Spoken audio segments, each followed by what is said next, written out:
Okay,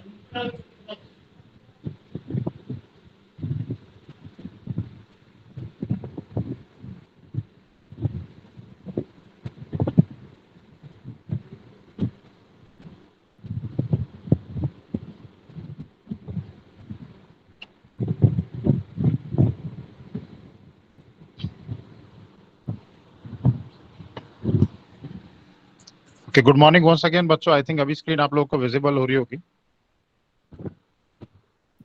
yes sir. Okay, start करते हैं। Class 11 unit 1 chapter number 1 है changing trends and career in physical education. तो इसके अंदर जो फर्दर कंटेंट होने वाले हैं, जो 5 सब टॉपिक होने वाले हैं, वो कौन कौन से हैं। First is meaning and definition of physical education. नया है आपके लिए, फर्स्ट टाइम आप लोग कर रहे हैं। फिजिकल एजुकेशन थ्योरी स्टार्ट कर रहे हैं। क्लास 11 में आके बच्चों की थ्योरी शुरू हो जाती है, तो उसका मीनिंग एंड डेफिनेशन क्या है वो हम जानेंगे। AIIMS and objectives of physical education, क्या उसका एम है, लक्ष्य क्या है, वो हम जानेंगे।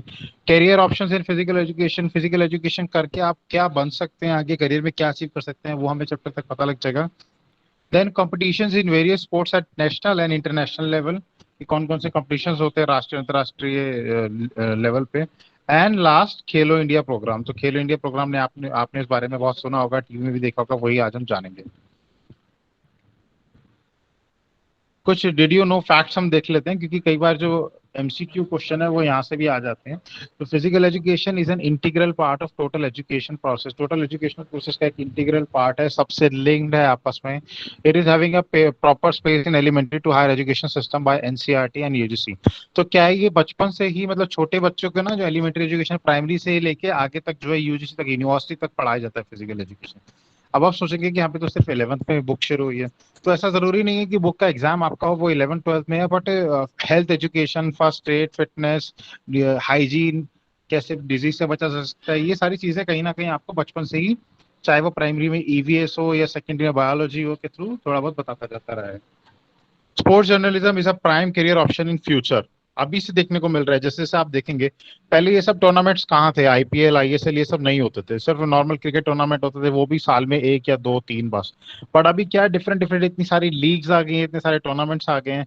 और आप देखेंगे कि वहाँ जर्नलिस्ट होते हैं, स्पोर्ट्स जर्नलिस्ट होते हैं। तो स्पोर्ट्स जर्नलिज्म भी एक करियर ऑप्शन बनता जा रहा है, जो फ्यूचर में और बढ़ेगा। इसके अंदर और ज्यादा अपॉर्चुनिटीज मिलेगी, चांसेस मिलेंगे। More than 70 recognised national sports federations are working in India. ये तो वो है जो रिकॉग्नाइज्ड है गवर्नमेंट ऑफ इंडिया की तरफ से। वरना 770 ये 700 से ज्यादा ऐसी हैं जो गली मोहल्ले में चल रही हैं, जिनको रिकॉग्निशन नहीं मिला है, बट आने वाले टाइम पर उसको मिल जाएगा। Recognition to NSF are granted by Indian Olympic Committee on autonomous body of ministry of youth and sports, headed by cabinet minister government of India. तो रिकॉग्निशन कौन देता है, जो नेशनल स्पोर्ट्स फेडरेशन है वो देती है। उसको मिलता है इंडियन ओलंपिक कमेटी की तरफ से, जो एक ऑटोनोमस बॉडी है, ministry of youth and sports के अंडर वर्क करती है।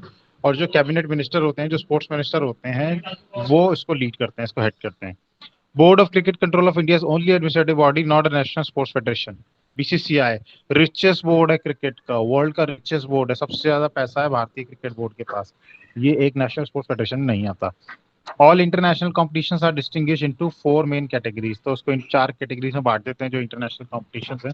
खेलो India is a national level drive to develop sports culture from grass root level. ये किस लिए शुरू किया गया था, कि ग्रास रूट लेवल, बचपन से ही जो गली मोहल्ले कस्बों के अंदर छोटे छोटे लेवल पे अलग अलग राज्यों में डिफरेंट डिफरेंट गेम्स होते हैं, तो बचपन से ही वो टैलेंट का आइडेंटिफिकेशन कर लिया जाए, उनको ट्रेन किया जाए, ताकि इन फ्यूचर में, देखो आज बीज बोना शुरू करेंगे तो पेड़ जो है कुछ सालों बाद फल जरूर देता है। तो आज हम ये खेलो इंडिया प्रोग्राम के थ्रू डेवलप करेंगे, तो आने वाले कुछ 10-15 सालों के अंदर, 20 सालों के अंदर हमें उसका रिस्पांस देखने को मिलेगा, मेडल्स अच्छे मिलेंगे। Khelo India are having 12 main functioning areas and cover 16 Indian traditional and modern games. तो इसके क्या, करीब करीब 12 फंक्शनिंग एरिया मेन, और करीब 16 डिफरेंट डिफरेंट गेम्स को ये कवर करता है। ये कुछ डिड यू नो फैक्ट्स थे। अब बढ़ते हैं अपने चैप्टर पे। तो अगर हम फिजिकल एजुकेशन की बात करें, तो फिजिकल एजुकेशन, फिजिकल मींस की something which is related to your body, your physics. तो आपकी बॉडी को आपके शरीर को समझना, उसके बारे में पढ़ना, उसको जानना कि वो किस तरह से है, किस तरह से वो वर्क करता है, कैसे वो मूव करता है, ये फिजिकल एजुकेशन है। ये भी कह सकते हैं to study about the movement is physical education, और to physical education is an overall development of human being. मतलब इसके कई डिफरेंट डिफरेंट डेफिनेशंस हुए, डिफरेंट डिफरेंट मीनिंग हुए। शारीरिक शिक्षा भी इसको बोलते हैं। तो आम भाषा में तो ये समझे कि अपने शरीर के बारे में जानना, फिजिकल एजुकेशन। अभी कुछ राइटर्स हैं जिन्होंने डिफरेंट डिफरेंट डेफिनेशन दी, जैसे कि हम यहाँ पे देखें कि सीसी कोविल ने क्या कहा, physical education is a social process of change in the behaviour of humans which originates primarily from the stimulus of the big muscle play and related activities.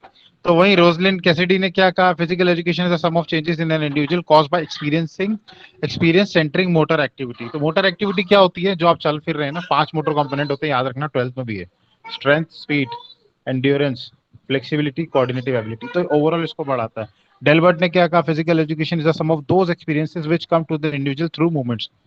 तो आप मूवमेंट के थ्रू जो डिफरेंट डिफरेंट एक्सपीरियंसेस आपकी body में आ रहे हैं उसको समझ पा रहे हो, दैट इज फिजिकल एजुकेशन। बहुत सारी डेफिनेशंस हैं, ये मैं डाल दूंगा पीडीएफ में आपके क्लासरूम पे, वहां से आप देख लेना और डीपली स्टडी कर सकते हो। हम बढ़ते हैं नेक्स्ट टॉपिक पे, which is AIIMS and objective of physical education. देखो, कोई भी चीज होती है तो उसका एक लक्ष्य होता है। कोई भी हम पढ़ाई कर रहे हैं या कोई भी हम प्लानिंग कर रहे हैं या कुछ सीख रहे हैं, तो एक उसका एक लक्ष्य होता है, एक एम होता है, और एक कुछ होते हैं उसके ऑब्जेक्टिव, उस लक्ष्य तक पहुंचने की सीढ़ियां। तो आप ये समझ सकते हो, मान लीजिए आपके आगे एक बिल्डिंग है जिसकी 10 मंजिलें हैं और आपका लक्ष्य है उसकी छत पे पहुंचना। तो छत पे पहुंचना क्या है, आपका एम है। और ऑब्जेक्टिव क्या है, वो जो सीढ़ियां बनी हुई है, जो फ्लोर्स बने हैं, first floor, second floor, third floor, fourth floor, वो आपके ऑब्जेक्टिव्स हैं। तो objectives are basically steps towards your aim, कि आपको अगर 10वें फ्लोर पे जाना है, छत पे जाना है, तो आप 1 2 3 4 5 6 ऐसे करके ही पहुंचोगे। आप डायरेक्ट उछल के छत पे नहीं पहुंच सकते, है ना, आपको जाना इससे पड़ेगा। हाँ, अगर आप जो है इसमें ऑब्जेक्टिव्स को प्रॉपर्ली प्लान करके अचीव कर सकते हो अच्छे से। इसकी डेफिनेशन क्या दी है, मिनिस्ट्री ऑफ एजुकेशन की डेफिनेशन है, the aim of physical education should be to make a child mentally, physically and emotionally healthy and strong so that he or she may develop personal and social traits, live in company of others happily and become a good citizen। तो ministry of education ने बहुत अच्छी definition दी है, याद रखना ये M and objectives की definition है, तो ये डिफरेंट है फिजिकल एजुकेशन। तो इसका एम्स एंड ऑब्जेक्टिव की डेफिनेशन की बात करें तो मिनिस्ट्री ऑफ एजुकेशन कहता है कि भाई फिजिकल एजुकेशन का एम है एक बच्चे को मानसिक तौर पे, शारीरिक तौर पे और उसके इमोशनल लेवल पे उसको स्ट्रॉन्ग करना, मतलब ओवरऑल स्ट्रॉन्ग करना, उसकी पर्सनालिटी को इस लेवल पे बढ़ा देना, बना देना कि वो सोसाइटी में अच्छे से रह सके, दूसरों की कंपनी को एंजॉय कर सके और एक अच्छा नागरिक बनकर निकले।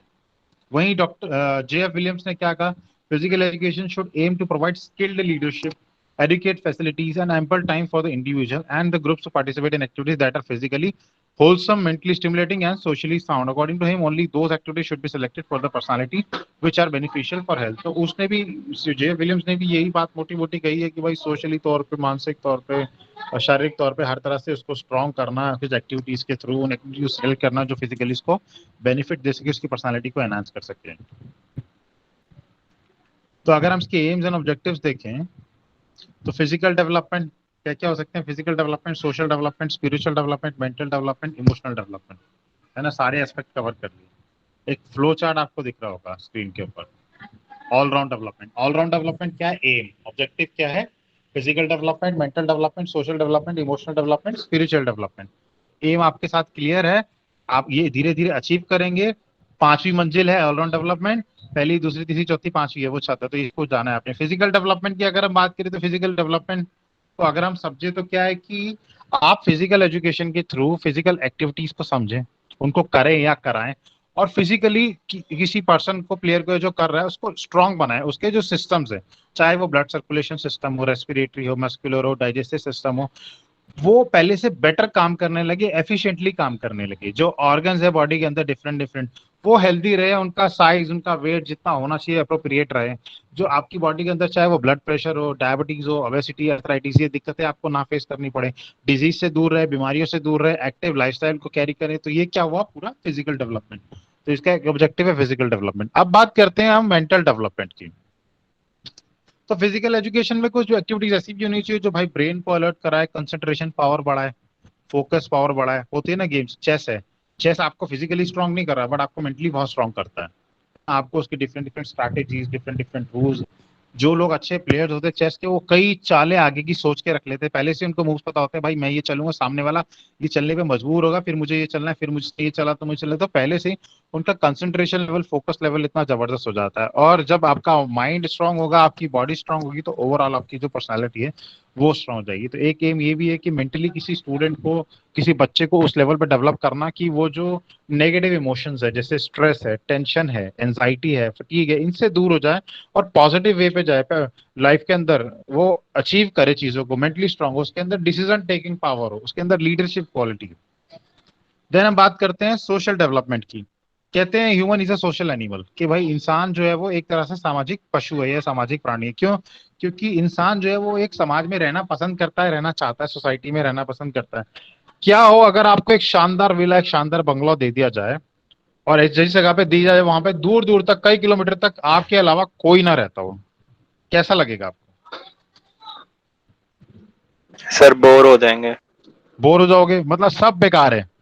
चाहे उसके अंदर, बंगले के अंदर बड़ा सा स्विमिंग पूल हो, लग्जरी हो, 2-4 दिन एंजॉय करके बोर हो जाओगे, सब बेकार है, सब मट्टी है। तो इसीलिए एक ऐसी क्वालिटी डेवलप करना। बेटा आपकी आवाज क्लियर नहीं आ पा रही। अभिषेक आपके ना आवाज क्लियर नहीं आ रही कुछ। तो बेसिकली क्या है कि सोशली इतना स्ट्रांग करना कि जो जो कल्चरल रिलीजियस बिलीव्स हैं, जो सपोर्ट है, रिस्पेक्ट है एक दूसरे को लेके, गुड स्पोर्ट्समैनशिप है, ये एक प्लेयर एक सीख सके जो समाज में कल को रह सके। बड़ों के, हम लोग, हमारा इंडियन कल्चर बहुत स्ट्रांग है इस मामले में। हमें बचपन से सिखाया जाता है और हमारे अंदर इनहेरिटेंट भी है कि हम बड़ों को देखते हैं, उनके पैर छूते हैं, नमस्ते करते हैं, आदर भाव से बात करते हैं, छोटों से प्यार करते हैं। और वेस्टर्न कल्चर के अंदर ये चीजें कम है। तो बेसिकली क्या है कि धीरे धीरे हमें, तभी इंडियंस जो है सोसाइटी में ज्यादा अच्छे से रह लेते हैं एज कम्पेयर टू अदर्स। अब बात करते हैं इमोशनल डेवलपमेंट की। तो जो इमोशंस हैं, जो भावनाएं हैं, जो बोलते हैं ना भावनाओं में मत बहो, कि भाई भावनाएं जो है वो कभी भी किसी पे भी हावी हो सकती है। प्यार बहुत ज्यादा आ गया, गुस्सा बहुत ज्यादा आ गया, नफरत आने लग गई, डर लग रहा है, अकेलापन फील हो रहा है, झगड़ा करने की इच्छा हो रही है, बोल रहे हैं ना दिमाग सनक रहा है आज मेरा, फालतू पंगे मतलब। तो इमोशंस के ऊपर कंट्रोल होना बहुत जरूरी है। एक प्लेयर को, एक स्पोर्ट्स प्लेयर को, या जो फिजिकल एजुकेशन जानता है, उसको इतना स्ट्रांग बनाने देना कि वो अपनी भावनाओं पे, अपने इमोशंस पे कंट्रोल कर पाए। उसको पता है हो ये कि मैं जिस सिचुएशन में बैठा हूँ, मुझे यहाँ पे किस तरह से बिहेव करना है। मेरे को टेंशन हो रही है, मुझे स्ट्रेस हो रहा है, मैं डिप्रेशन में जा सकता हूँ, मुझे इससे कैसे ओवरकम करना है। क्या मैं, अगर मुझे खाली टाइम पे स्ट्रेस हो रहा है तो मुझे एक्सरसाइज करने जाना चाहिए, क्यों ना मैं जिम ज्वाइन कर लूँ, डांस क्लासेस कर लेता हूँ, रनिंग पे चला जाता हूँ, तब ठीक हो जाएगी। मुझे एंजाइटी हो रही है, घबराहट हो रही है, कल मुझे स्टेज पे परफॉर्म करना है, फर्स्ट डे है, मैंने पहले कभी कोई स्पेशल आइटम नहीं किया, मेरे पैर कांपने लग जाएंगे, मैं बोल नहीं पाऊंगा, मेरा मुंह सूख जाएगा, सोचूंगा ऐसे तो नहीं कर पाऊंगा। ये सोच लूं कि मुझे अपॉर्चुनिटी मिली है, आज तक मुझे अपॉर्चुनिटी नहीं मिली थी, कल मैं दिखाता हूँ कि मैं क्या कर सकता हूँ, मैं कितना डिसिप्लिन हूँ, कितना स्ट्रांग हूँ, कितना कॉन्फिडेंट हूँ, कल मैं दिखाऊंगा, वेल प्रिपेयर करके जाऊंगा, हिला दूंगा सबको। तो क्या है, इमोशनली किसी को स्ट्रांग करना। आपने देखा भी होगा स्पोर्ट्स प्लेयर जो होते हैं बहुत कॉन्फिडेंट होते हैं। क्यों? क्योंकि डिफरेंट डिफरेंट सिचुएशंस में रहते हैं वो, घरों से बाहर रहना, हॉस्टल में रहना, कोई स्टेडियम में जाना, जा रहे हैं किसी टूर्नामेंट में, जा रहे हैं हफ्ते हफ्ते 10 दिन कहीं रुके हुए हैं, तो कंट्रोल आ जाता है। टीम्स के साथ खेल रहे हैं, किसी प्लेयर को गुस्सा आ रहा है, किसी को कोई, तो उनको क्या है, कंट्रोल करने की चीजें आ जाती हैं इमोशंस के ऊपर धीरे धीरे। Then spiritual development.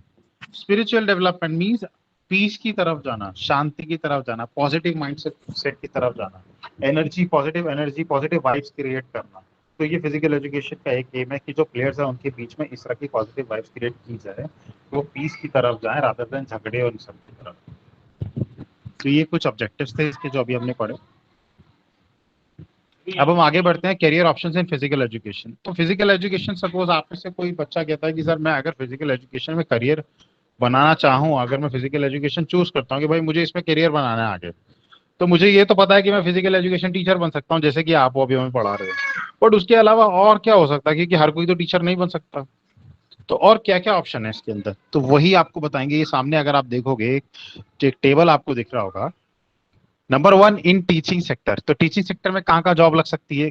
ठीक है, कहाँ जॉब, सीधा बात ही कर रहे हैं, जॉब कहाँ कहाँ लग सकती है, कहाँ कहाँ कमा सकते हो, पैसे कमा सकते हो, करियर बना सकते हो। प्राइमरी लेवल पे, मिडिल लेवल पे, सेकेंडरी लेवल पे, कॉलेज यूनिवर्सिटीज में, अदर प्रोफेशनल इंस्टीट्यूशन में, कोई स्पोर्ट्स अकेडमी है वहां पढ़ा रहे हो, है ना, कोई ट्रेनिंग इंस्टीट्यूट है वहां पढ़ा रहे हो, जिम ट्रेनर्स के, एरोबिक्स के सर्टिफिकेशन कराते हैं डिफरेंट डिफरेंट इंस्टीट्यूट, उनको भी टीचर चाहिए फिजिकल एजुकेशन वाला। आपने बैचलर्स कर लिया, आपने मास्टर्स कर ली, फिजिकल एजुकेशन टीचर प्राइमरी से लेके कॉलेज लेवल तक, टॉप लेवल तक चाहिए होता है, ताकि बच्चों से लेके बड़ों को फिट रख सके। ये तो आपने स्कूल्स में भी देखा होगा। ट्रेनिंग सेक्टर की बात करें, कोचिंग्स की, अभी आपने टीचर देख लिया जो पढ़ाते हैं, अब कोचेज हैं जो डिफरेंट डिफरेंट गेम्स खिलाते हैं। जैसे अगर हमारे स्कूल के अंदर फर्स्ट शिफ्ट में मैं और संजय सर स्कूल, हम लोग स्कूल में रहते थे। तो मेरे को अगर आप देखो तो ऐसा टीचर देख सकते हो, संजय सर को ऐसा कोच देख सकते हो कि वो कबड्डी सिखाते थे, गेम सिखाते थे। तो बेसिकली क्या है कि कोचिंग में भी करियर है, स्कूल्स में कोचेस चाहिए, अलग अलग कोचेस चाहिए। केवीएस में तो एक दो कोच चाहिए होते हैं, बट कई प्राइवेट जो स्कूल्स हैं, जो इंटरनेशनल स्कूल है, वो मल्टीपल कोचेस रख देते हैं, कई गवर्नमेंट स्कूल्स में जहाँ पे कोच ही नहीं हो पाते। तो बात ये है कि आपको ऑप्शंस तो मिल जाएंगे, क्योंकि दिल्ली जैसी सिटी में जहाँ हम लोग रहते हैं, वहाँ ऑप्शंस बहुत है, करियर बहुत है, दुनिया बाहर से आके यहाँ के काम करती है, पैसे कमा के जाती है, और दिल्ली वाले खाली घूम रहे होते हैं, है ना। तो स्कूल्स है, कॉलेजेस है, यूनिवर्सिटीज हैं, कोचेस चाहिए। एक स्कूल है उसके अंदर 10 गेम होती है, kabaddi, kho kho, boxing, judo, taekwondo, swimming, cricket, volleyball, basketball, सबके कोच रखता है वो, 10 कोचेस रखता है स्कूल। तो करियर है, कॉलेजेस में भी है, यूनिवर्सिटीज में सेम इसी तरह से। इन वेरियस स्पोर्ट्स इंस्टीट्यूशन, कुछ स्पोर्ट्स इंस्टीट्यूशन है, स्पोर्ट्स अकेडमीज हैं, स्पोर्ट्स स्टेडियम्स के अंदर साथ में कोलैबोरेट करके कोई ट्रेनिंग सिखानी है तो वहां पे काम हो सकता है। इंडस्ट्रियल रिक्रिएशन, आजकल क्या हो गया है, बड़ी बड़ी जो कंपनीज हैं वो अपने एम्प्लॉयज को हेल्दी रखने के लिए। मेरी आवाज कट क्या रही है क्या बच्चों? No sir. No sir. No sir. No sir, clear आ रही है आपकी आवाज। अच्छा, मैं ठीक है बेटा। जिसको कट के आ रही है मीन्स फिर उसके एंड पे इंटरनेट का इश्यू हो सकता है, आप थोड़े से खुले एरिया में जाइए तो वहां आपको क्लियर आएगी। तो इंडस्ट्रियल रिक्रिएशन की अगर हम बात करें ना, तो मैं करीब आज से पहले बात करें अगर 2008 की, मैंने कॉल सेंटर ज्वाइन किया, हो गए 12-13 साल। तो ये वहां पे भी था कि वहां पे ना जिम और योगा ये सब फ्री था एम्प्लॉयज के लिए, एक जिम एरिया बना हुआ था। तो वहां पे ना आप एक्सरसाइज कर सकते थे, बट अपने वर्किंग टाइम पे, ये नहीं कि आप जॉब करने गए उस टाइम पे जाके जिम में जाके एक्सरसाइज करो, नहीं, अपने खाली टाइम में आगे या पीछे सुबह या शाम को आप एक्सरसाइज कर लो। योगा सेशन होते थे, जुम्बा सेशन होते थे, एरोबिक्स होता था। तो उन्होंने डिफरेंट डिफरेंट उसके लिए ट्रेनर्स रखे हुए थे, जिम ट्रेनर्स अलग आते थे, जुम्बा ट्रेनर अलग आते थे, एरोबिक वाले आगे आते थे, भांगड़ा कभी सिखा रहे हैं, कभी कुछ करा रहे हैं।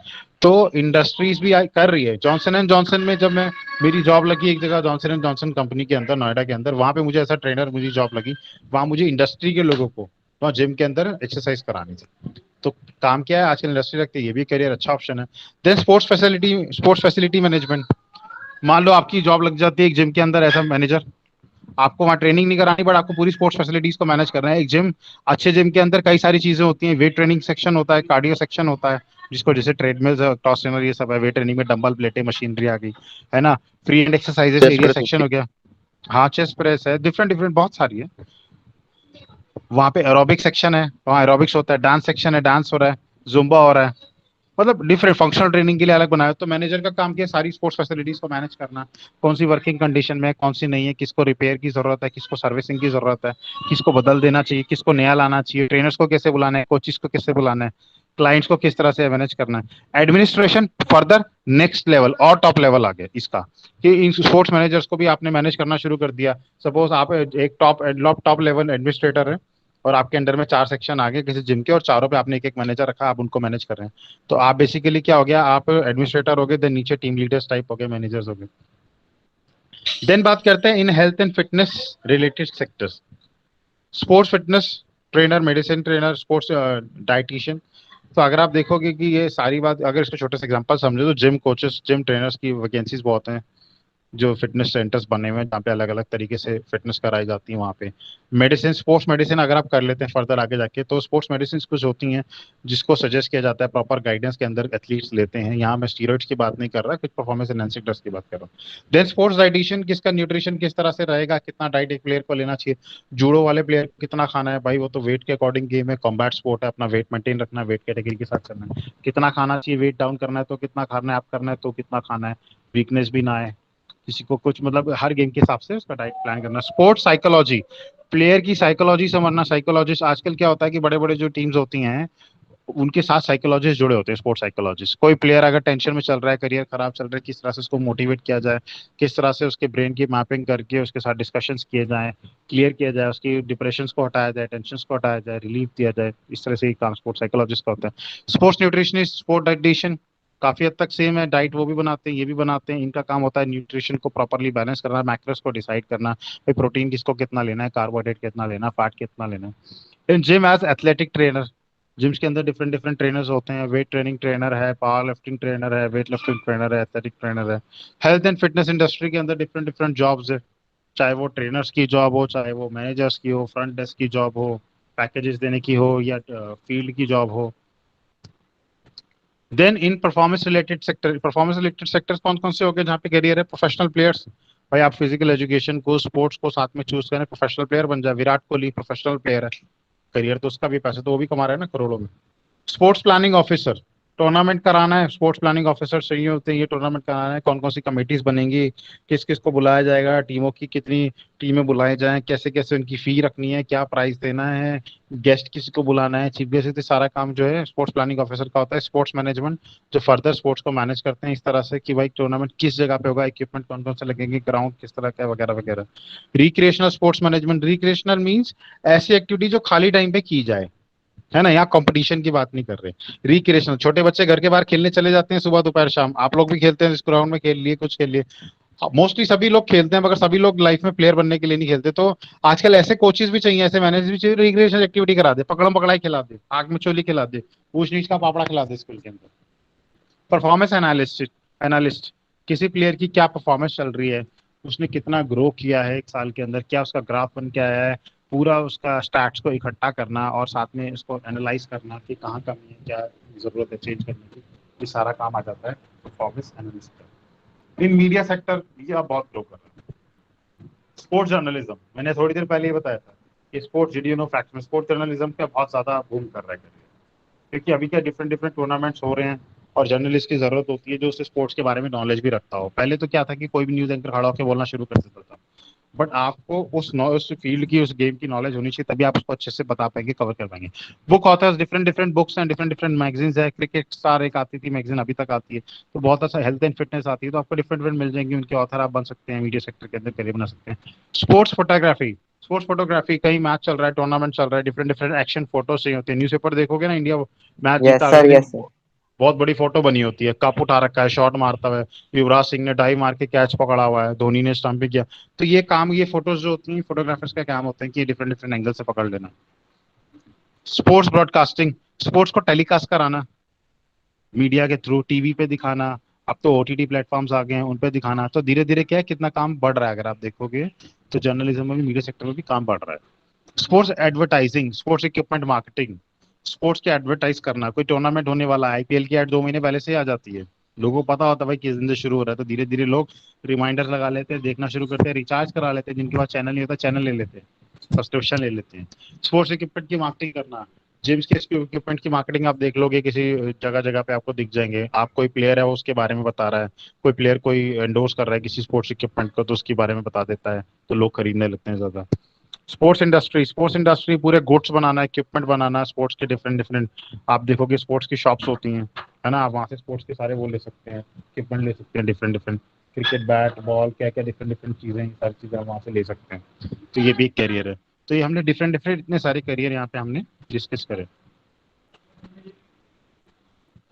तो ये मैंने एक्सप्लेन तो आपको कर ही दिया कि टीचिंग करियर प्राइमरी के अंदर चाहिए, मिडिल स्कूल में चाहिए, 6 to 8 high school, 9 10 senior secondary हो गया आपका, 11 12 कॉलेज यूनिवर्सिटीज हो गई, तो वहाँ पे आपको डिफरेंट डिफरेंट चाहिए होती है।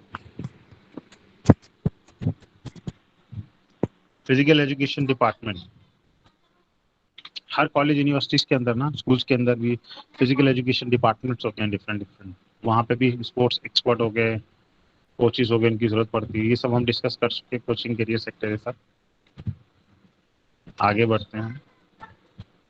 ये जो डिटेल में ना बेटा, ये मैं डाल दूंगा पीडीएफ, तो और डिटेल के अंदर आप वहां से देख पाएंगे। Competition in various sports at national and international level, तो डिफरेंट डिफरेंट स्पोर्ट्स जो है वो नेशनल लेवल पे, इंटरनेशनल लेवल पे, उसी के बारे में बात करेंगे। जैसे पहले इंडिया के अंदर सबसे ज्यादा फेमस क्या था, हॉकी थी। इंडिया जो है उसने 8 ओलंपिक मेडल जीते थे, गोल्ड मेडल एक टाइम पे, और अभी मेंस हॉकी टीम ने फिर मेडल जीता, मतलब इतने सालों बाद। और जो लिटरली जो लोग कमेंट्री कर रहे थे वो रो पड़े अभी ओलंपिक में, आपने देखा टक्के ओलंपिक में। तो फिलहाल जो सबसे ज्यादा पॉपुलर है वो क्रिकेट है इंडिया के अंदर। क्रिकेट से पॉपुलर कोई गेम नहीं है, रिलीजन है। बच्चा पैदा होता है तो भी उसको क्रिकेट बैट बॉल ये सब दे देते हैं। कबड्डी एक अच्छा पॉपुलर गेम रहा। और कौन कौन से गेम है इंडिया के अंदर पॉपुलर? एथलेटिक्स है, badminton, judo, football, basketball, chess, shooting, wrestling, boxing, tennis, squash, weight lifting, gymnastics, table tennis. कुछ इंडिजीनियस स्पोर्ट्स होते हैं जो इंडिया में खेले जाते हैं, जैसे खो खो है, कबड्डी है, बहुत पॉपुलर है।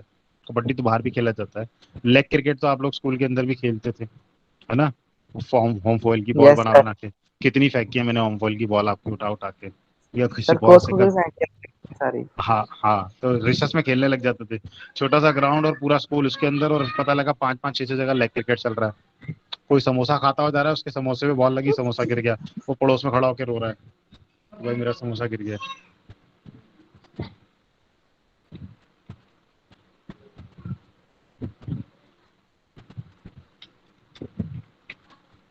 कुछ डिफरेंट डिफरेंट स्पोर्ट्स फेडरेशन है, अगर आप देखेंगे तो नेशनल स्पोर्ट्स फेडरेशन जो इंडिया के अंदर है, इसके इससे ऐसे क्वेश्चन, ये वाले क्वेश्चन आपके नहीं आएगा कि भाई ये प्लेयर, इस फेडरेशन का पूरा नाम क्या है, कौन सा मेजर कंपटीशन क्या है, वगैरह वगैरह। ठीक है, बट थोड़ा सा प्लेयर्स को आपके बारे में थोड़ा बहुत पता होना चाहिए।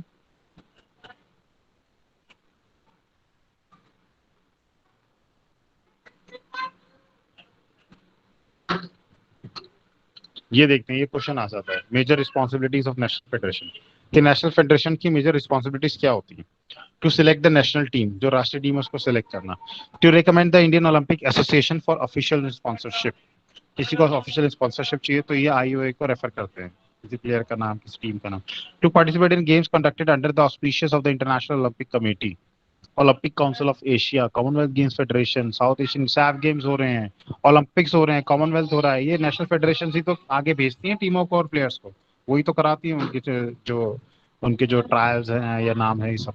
To supervise the conduct of state association under them, मान लीजिए कि कबड्डी की नेशनल फेडरेशन है, तो वो इंडिया के जितने भी स्टेट है ना, उनकी वहां भी जो जो स्टेट फेडरेशन होंगी, वहां से प्लेयर्स आते होंगे, वहां टूर्नामेंट्स होते होंगे, फिर वो नेशनल के पास जाके पहुंचते हैं, वो सुपरवाइज करते होंगे।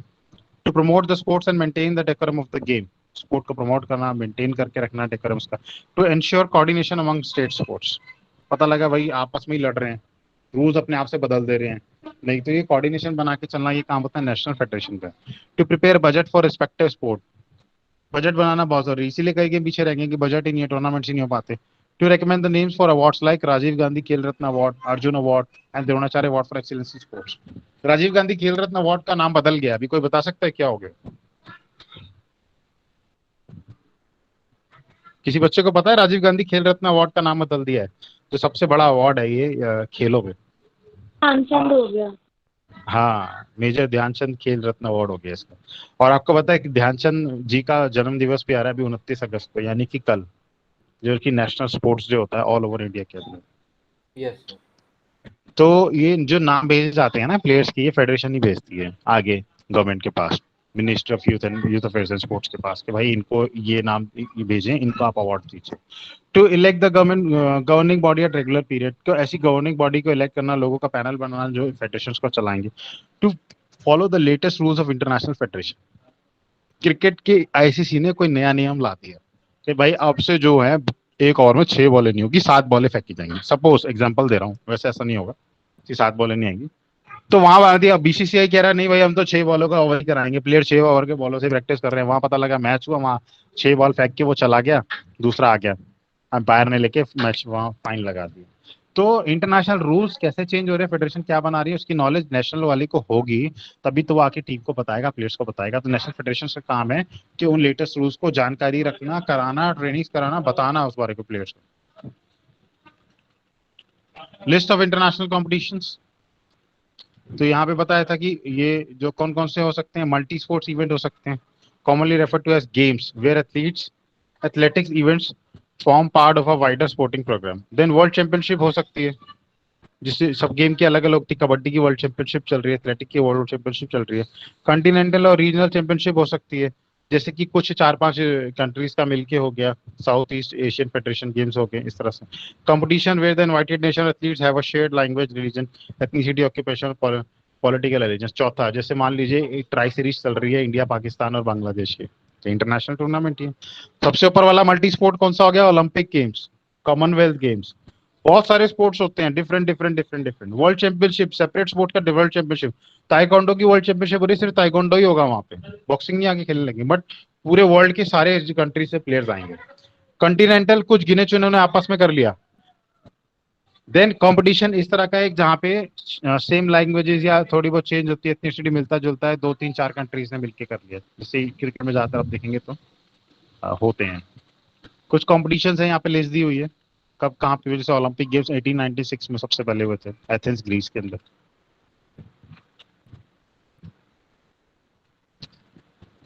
देन आज का चैप्टर ये खत्म हो ही जाएगा, लास्ट हम पार्ट देख लेते हैं। खेलो इंडिया प्रोग्राम नाम से बड़ा अच्छा है, खेलो इंडिया की खेलो, सभी खेलो, पूरे इंडिया खेलो। तो Khelo India programme has been introduced to revive the sports culture in India at the grassroots level by building a strong framework for all sports played in our country and establish India as a great sporting nation।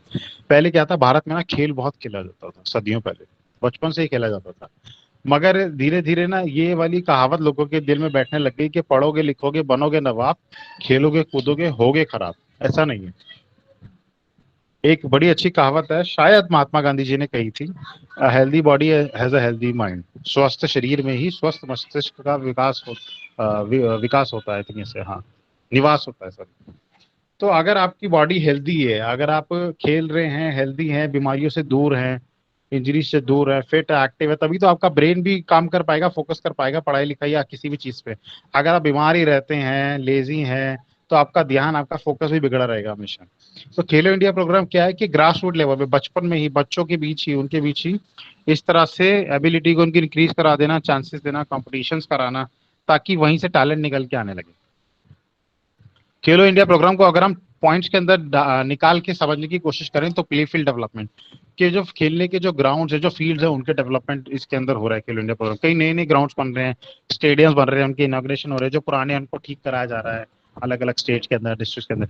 Community coaching development, coaches बढ़ा दिए गए हैं, community coaching बढ़ गई है, लोगों को chances मिल रहे हैं ज्यादा करने के लिए। स्टेट लेवल खेलो इंडिया सेंटर्स सेंटर्स बना दिए गए हैं अलग अलग स्टेट्स के अंदर, प्लेयर्स का सिलेक्शन होता है खेलो इंडिया के सेंटर्स में जाने के लिए, वहाँ उनको ट्रेनिंग दी जाती है, प्रॉपर सिखाया जाता है आगे और बढ़ने के लिए। एनुअल स्पोर्ट्स कॉम्पिटिशन्स कराए जाते हैं, प्राइज मनी रखी जाती है, प्लेटफॉर्म देता है ये एक आगे फर्दर बड़े लेवल पे जाने के लिए। Talent search and development programmes चलते हैं, डिफरेंट जिससे निकाले जाएं, प्लेयर्स निकाले जाएं। Utilisation and creation, upgradation of sports infrastructure, नया नया स्पोर्ट्स इंफ्रास्ट्रक्चर आ रहा है, नई नई मशीनरीज आ रही हैं, चाहिए नई नई चीजें आ रही हैं, चाहिए, वो कौन कराएगा? खेलो इंडिया प्रोग्राम के अंतर्गत उसका अवेलेबिलिटी कराया जाता है। पहले जिम्स देखें तो देसी जिम हुआ करते थे, आज के टाइम पे एक से एक लेटेस्ट जिम है, बड़े बड़े स्टेडियम साई के सेंटर में इंटरनेशनल लेवल के जिम्स लगा देंगे प्लेयर्स के लिए, जिनकी वर्थ करोड़ों रुपीज में। Support to national regional state sports academics के जो national regional state sports academics जो चल रहा है उसको सपोर्ट करना। Physical fitness of school children जो compete नहीं भी कर रहे हैं, उनकी फिजिकल फिटनेस हेल्थ को बढ़ाना, इस तरह से प्रोग्राम बनाना। जैसे आपका स्वस्थ बच्चे स्वस्थ भारत एक एक्टिविटी होती थी केंद्रीय विद्यालय में, आपको याद होगा, आपने डिफरेंट डिफरेंट टेस्ट दिए, चाहे वो ब्रॉड जंप Yes, हो, sir. आपका फ्लेक्सिबिलिटी सिट एंड रीच हो, पुशअप्स हो, हाँ, डिफरेंट। तो बेसिकली क्या है, खेलो इंडिया ने भी उन टेस्ट को अडॉप्ट कर लिया, अभी खेलो इंडिया भी करा रहा है वो स्वस्थ बच्चे स्वस्थ भारत वाला, ताकि स्कूल चिल्ड्रंस के बीच में फिटनेस की नॉलेज बढ़े और फिटनेस उनके बीच पैदा की जा सके, बढ़ाई जा सके। स्पोर्ट्स फॉर विमेन, विमेन्स का हमारे इंडिया के अंदर स्पोर्ट्स से शुरू से ना नाता थोड़ा सा खराब रहा है। पहले के टाइम पे तो औरतों को घर से ही नहीं निकलने दिया जाता था, बट धीरे धीरे अब पार्टिसिपेशन विमेन्स का बढ़ने लगा है। बोला जाता था कि यार ये क्या करेंगी, ये तो घर का चूल्हा चौका करें, बस शादी करें, बच्चे करें, यही क्या काम है, पढ़ाई लिखाई खेलना ये सब तो लड़कों का काम है। बट अब ऐसा नहीं है, उसको प्रमोट किया जा रहा है और खेलो इंडिया के अंतर्गत उसको और ज्यादा प्रमोट किया जा रहा है और चांसेस दिए जा रहे हैं, प्लेटफॉर्म क्रिएट किया जा रहा है। देन प्रमोशन और sports amongst people with disabilities, ऐसे बच्चे, ऐसे लोग बड़े भी होते हैं जिनको कोई डिसेबिलिटी है। अभी पैरालंपिक चल रहे हैं, ओलंपिक से ठीक बात होता है, अपनी टीम गई हुई है इंडियन टीम। तो पैरालंपिक किसके लिए होते हैं? जो जिनको डिसेबिलिटीज है, जो दिव्यांग है, CWSN एक चैप्टर आएगा आपका, चिल्ड्रन विद स्पेशल नीड्स। तो ऐसे लोगों को के लिए स्पोर्ट्स को प्रमोट करना, उन लोगों के लिए फैसिलिटीज को बढ़ाना, उनको चांसेस देना कि वो ज्यादा से ज्यादा खेले, प्रमोट हो। Sports for piece and development, कि भाई पीस, शांति बनी रहे, डेवलपमेंट हो एरिया की, लोगों के बीच में, लोगों की साइकोलॉजिकल कंडीशंस की, उसके लिए कराया जा रहा है। Promotion of rural and indigenous tribal game, जो अपने इंडिजीनियस गेम्स है, ट्राइबल गेम्स है, रूरल गेम्स है, हमने एक PPT में डिस्कस किया था, बहुत सारी गेम्स देखी थी, गुल्ली डंडा, कंचे, पिट्टू, गर्मा गर्म, है ना, बहुत सारे, ऊंच नीच का पापड़ा, आंख में चोली, जो लुप्त होते जा रही है धीरे धीरे, उनको वापस से बढ़ाना, उनका विकास करना, ये खेलो इंडिया के अंतर्गत। एक भारत श्रेष्ठ भारत आपका प्रोग्राम चल रहा है, आपका पार्टनर स्टेट सिक्किम है, सिक्किम का इंडिजीनियस गेम है आर्चरी, ठीक है, इस चीज का आप ध्यान रखना। Talented players identified in priority sports discipline at various level by the high powered committee will be provided annual financial assistance of INR 5 lakh per annum for 8 years। ये मैंने इसलिए लाइन पढ़ी, खेलो इंडिया के सिलेक्शन होके जो talented players होते हैं उनको आइडेंटिफाई किया जा रहा है और स्कॉलरशिप दी जा रही है 5 लाख रुपए हर साल 8 सालों के लिए, यानी 40 लाख रुपए एक बच्चे को खेलो इंडिया के अंतर्गत दिया जाएगा। तो सोचो, जब फैसिलिटीज मिलेगी, इतना पैसा मिलेगा, स्कॉलरशिप पे मिलेगा, उसकी पूरी ट्रेनिंग पे मिलेगा, उसके लिए इससे इंटरनेशनल कोचेस हायर किए जाएंगे, तो वो क्यों नहीं विकास होगा, क्यों नहीं ग्रो करेगा, क्यों नहीं मेडल लेके आएगा? तो ये बहुत अच्छी चीज है जो स्टार्ट करी गई है। न्यू दिल्ली के अंदर 8 फरवरी 31 जनवरी से 8 फरवरी के 2018 के बीच कराए गए। सबसे पहले कौन कौन से उसके अंदर गेम्स थे ये आप पढ़ लेना, याद भी रख सकते हो। Archery, athletics, badminton, basketball, boxing, football, gymnastics, hockey, judo, kabaddi, kho kho, shooting, swimming, volleyball, weight lifting, wrestling, ये डिफरेंट डिफरेंट जो थे। पहला इवेंट कहाँ हुआ था? वो था 2018 में। कब कब होगा? एनुअली होगा। लास्ट इवेंट 2019 में हुआ, हेडक्वार्टर नई दिल्ली का था। पर्पस क्या था? ग्रास रूट लेवल पे टैलेंट हंट करना। तो ये दिखा दिया कि भाई सबसे ज्यादा जो था इसके अंदर हरियाणा ने 102 मेडल निकाले, 38 गोल्ड, 26 सिल्वर, 38 ब्रॉन्ज, इस तरह से। देन महाराष्ट्र ने 111 मेडल निकाले जिसके अंदर 36 गोल्ड थे, और फिर दिल्ली जिसके अंदर 94 मेडल से इंक्लूडिंग 25 गोल्ड।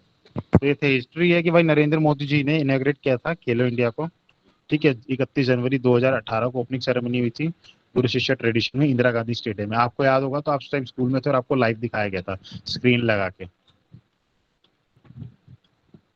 सिलेक्शन क्राइटेरिया क्या होता है? आपकी क्लास का टाइम ओवर होने को हो गया, बट मैं 2-3 मिनट एक्स्ट्रा लूंगा बेटा बस, क्योंकि चैप्टर खत्म हो जाएगा वरना बीच में छूटेगा। सिलेक्शन क्राइटेरिया क्या होता है कि जिनकी एज 17 साल या उससे कम है वो एलिजिबल होते हैं।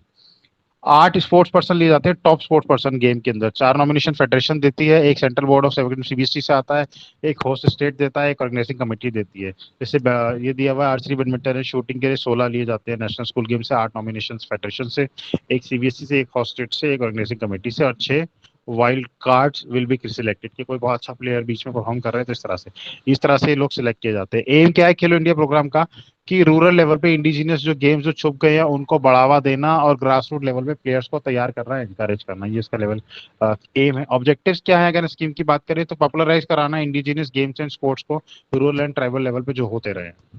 तो ये था बेटा आपका आज का chapter, chapter number 1 career career sport, जो करियर से रिलेटेड था आपके। और यहाँ पे आपका यूनिट 1 हो जाता है फिनिश। कोई क्वेरी, कोई क्वेश्चन है आप पूछना चाहते हैं तो पूछ सकते हैं। सर इस चैप्टर में इम्पोर्टेंट क्या क्या चीजें हैं जो एग्जाम में पूछी जाती हैं? बेटा सभी इंपॉर्टेंट है, कहीं से भी आ सकता है।